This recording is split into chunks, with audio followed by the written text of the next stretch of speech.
Olá, seja bem-vindo e bem-vinda para mais um episódio do Tel News, as notícias eclesiais e notícias teológicas para você ficar bem informado, atualizado em quase tudo que acontece no mundo da teologia e no mundo eclesial que tenha relevância para o nosso dia a dia. E hoje eu também quero, como na semana passada, abordar três notícias com vocês. A primeira notícia é um dado que chegou do Ministério da Educação, que pela primeira vez na história, o número de alunos matriculados no ensino superior na modalidade de EAD, o ensino à distância, supera o número de alunos matriculados nos cursos presenciais. Para algumas instituições muito interessadas em vender cursos na modalidade de EAD, essa pode ser a prova de que o EAD veio para ficar e de que essa é a modalidade do futuro e até já do presente. Mas é claro que esses dados eles devem ser relativizados por alguns motivos que eu vou dizer para vocês.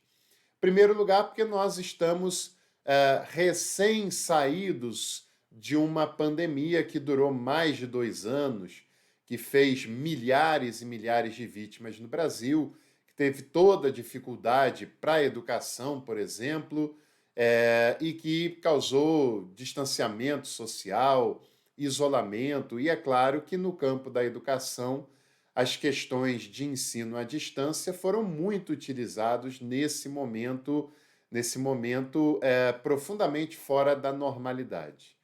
Porém, por outro lado, também a gente precisa dizer que estudar em EAD não é o sonho de nenhum aluno. Você pode até comentar aqui no nosso espaço para tal, nos nossos comentários, se você algum dia já sonhou ou sonha em fazer um curso que seja mesmo em EAD. O sonho das pessoas é de entrar para a faculdade, de fazer um curso de ensino superior. E é claro que a maioria das pessoas deseja fazer um curso presencial. O curso presencial se tem uma qualidade muito maior em termos de conteúdo, em termos de aproveitamento, em termos de interação com o professor e com os outros amigos e amigas de classe, o que favorece muito o aprendizado e a relação também com a cultura, porque você vai estar na instituição, vai na biblioteca, vai nos outros órgãos, nos outros eventos da instituição. Então, todo mundo sabe que é muito melhor. Porém, muitas pessoas hoje não têm condições de pagar um curso presencial. Eles são muito mais caros do que os cursos em EAD e as instituições geralmente fazem isso de propósito, para forçar o aluno a escolher o EAD. Porque no EAD, mesmo que a mensalidade seja menor, ela não tem limites de quantidade de vagas por turmas, ela pode pagar ao professor bem menos do que o professor recebe pelas aulas no presencial, o que causa um sucateamento do trabalho do professor em nível superior, né? As instituições de ensino superior, no curso de EAD, têm muito menos gastos do que tem no presencial. Não gasta luz, não gasta papel higiênico do banheiro, não gasta sabonete do banheiro, não gastam água e, o que é pior, podem pagar, talvez, em alguns casos, menos da metade do valor da hora-aula para o professor que estaria em sala de aula. E tem um outro detalhe ainda pior. É, Num curso em EAD, quando já se tem as aulas gravadas, já se tem o material produzido, não necessariamente a instituição precisa colocar um doutor, um mestre, para ser o instrutor daquela disciplina em EAD. Então, o aluno tem uma necessidade maior pela demanda do EAD. Primeiro, porque ele trabalha quase que o dia inteiro, e segundo, porque o custo é bem menor para ele. Então, é uma questão de necessidade. A maioria não pode pagar o custo de um curso presencial, que é desproporcional de modo intencional pela universidade, no caso das instituições particulares, ou não têm o tempo disponível para estudar integralmente nas universidades públicas, porque precisam trabalhar e sustentar as suas famílias. Então, o aluno sem opção acaba fazendo um curso em EAD, principalmente licenciatura, porque as instituições particulares, com algumas exceções apenas, não têm mais licenciaturas presenciais, tem até diminuído em EAD, que dirá presencial, e para a instituição também é um grande negócio fazer propaganda dos cursos em EAD, porque o custo é bem menor e a entrada, o lucro é muito maior. Ou seja, é a educação sendo sucateada e é a educação sendo transformada apenas num bom negócio financeiro, e a única preocupação, ou a principal preocupação, sem dúvida nenhuma, é com o lucro, não tenha dúvida disso. Eu sei que as instituições particulares precisam se manter, mas é possível sim você ter um ensino de qualidade e mesmo assim ser sustentável.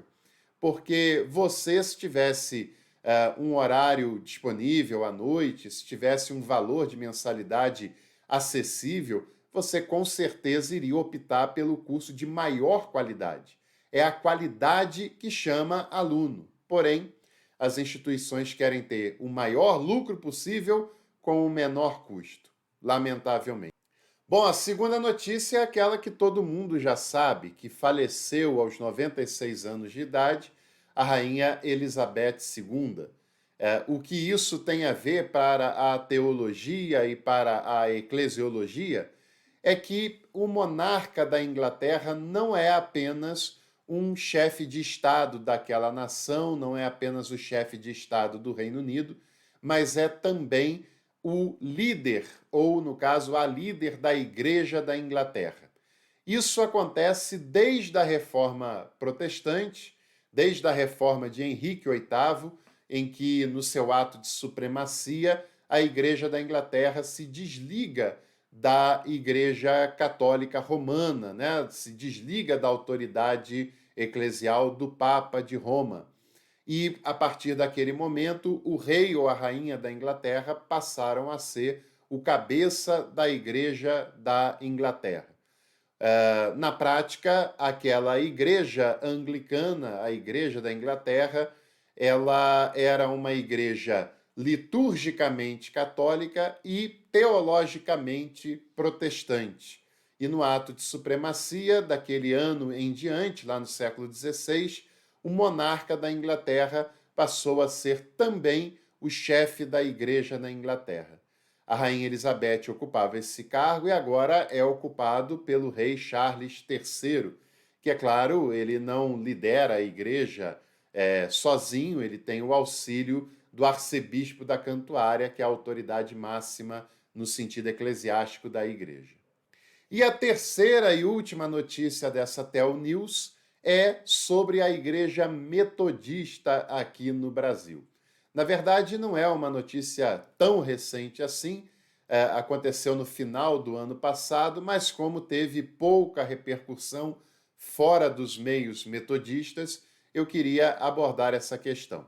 Final do ano passado, a Igreja Metodista teve o seu Concílio Geral, o 21º Concílio Geral.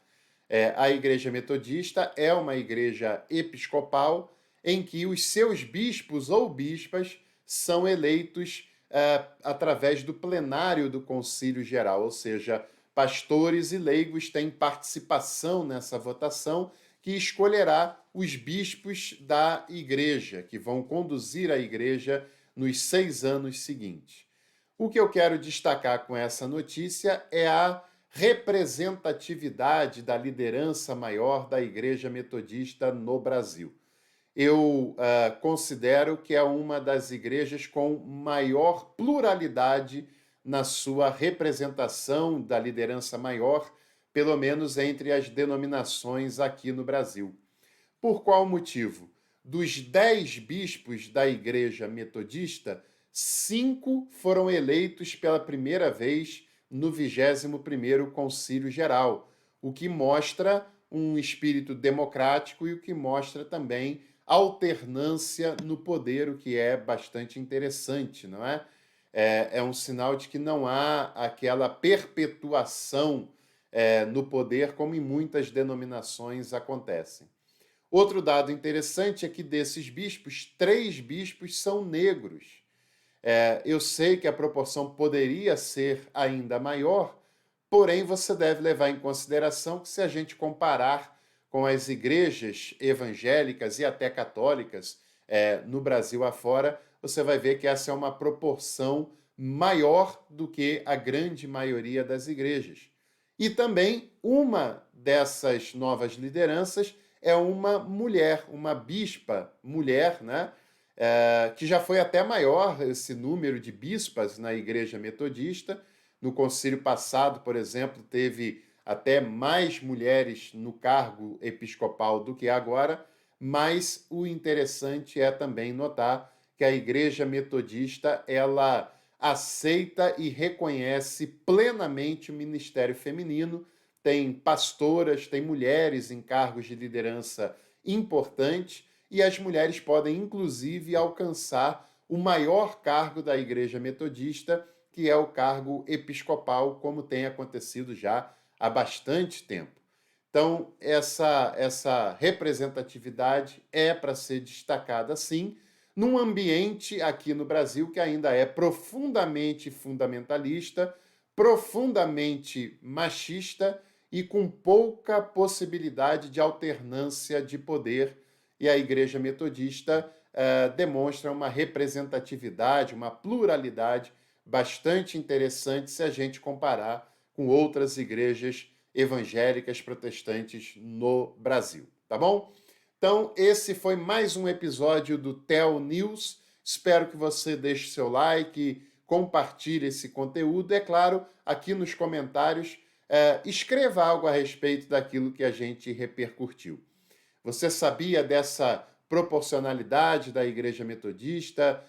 O que você acha do ensino em EAD? Você prefere o EAD no mundo ideal ou o curso presencial?